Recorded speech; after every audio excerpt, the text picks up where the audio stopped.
Hi, welcome back to Not So Obvious Watches, and this is my why this watch for the Breitling Avenger Nightmission GMT. So just a quick one about these why these watch videos. They are not critiques, they are not reviews, they are not intended to try and tell you whether this is a good watch or a bad watch, whether this is a watch you should be interested in or not. It's purely my internal reaction to a watch and generally why I have it.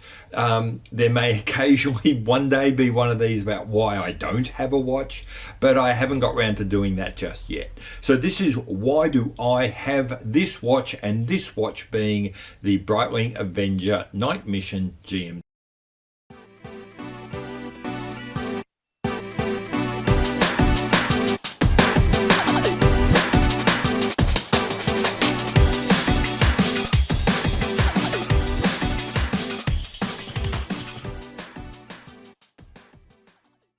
Okay, so why have I got a Breitling Avenger Nightmission GMT?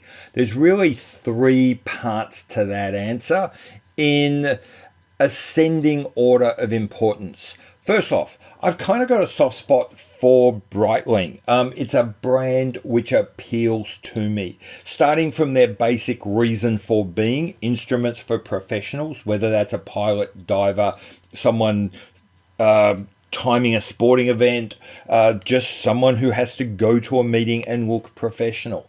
That concept, that core ideal really appeals to me. The brand arc of a family brand trying to do great things, doing some great things, but in the process going broke, dragging themselves back up, dodging a bullet, creating some more greatness, then failing again and going through some doldrums, and then being rescued and coming back as they have over the last few years.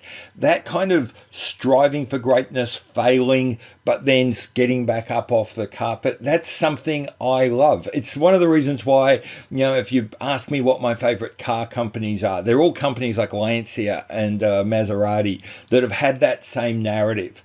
A brand like Porsche, which has just had this slow and steady, monotonous, continuous, kind of iterative, cautious success built on small improvements, does nothing for me. Shoot for the stars. If you fail, don't worry about it. Dust yourself off. Get back again. That's my kind of company, whether it's a camera company, whether it's a car company, or in this case, whether it's a watch company. So from that point of view, I'm predisposed towards connecting with a Breitling. The next step is I'm a big fan of travel watches. I love travel. It's one of the reasons I joined the Air Force a million years ago. It's one of the most favorite parts of my job. It's something which, if it's not part of my job, I will do whenever I can privately. The idea that I can capture some of that I can remind myself of that via wearing a travel watch, even when I'm not going anywhere, but having that reminder of the idea of travel is again something that's really close to my heart. So the idea that I kind of connect with Breitling, and so I keep an eye on what they produce. I love travel and traveling watches. Therefore, a Breitling travel watch is always going to get on my radar. Then put this in front of me and I just fall in love with its looks and its story and its ideal and its arc. And it's a marriage made in heaven, because I do love the story, the look, the arc, the fantasy behind the Breitling Avenger GMT. Because it is a fantastical watch. Look, at my age, my level of fitness, my job specialization, I'm not jumping out the back of a C-130 doing halo jumps.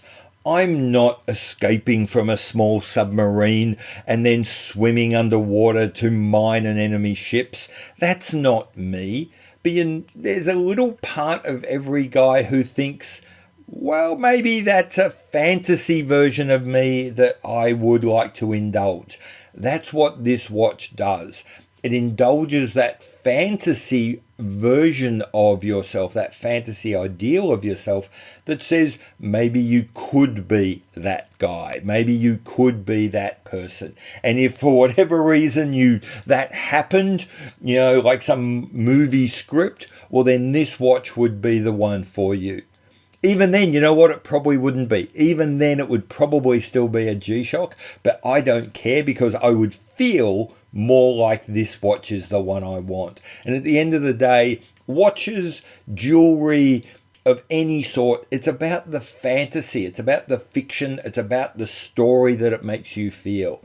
This watch, being large but light, being made of titanium, being all blacked out DLC, but that DLC so thin, so professional, so just enough to get by. The Arabics with their kind of faux military aircraft carrier kind of landing deck feel.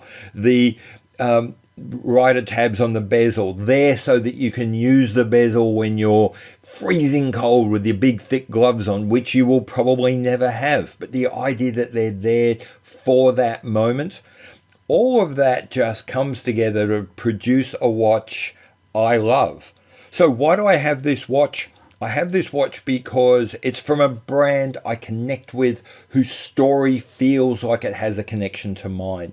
It's a style of watch I love because it reminds me of the things that I would love to be doing, and even when I can't, it gives me an impression that maybe a reminder that maybe one day soon I'll be able to travel again.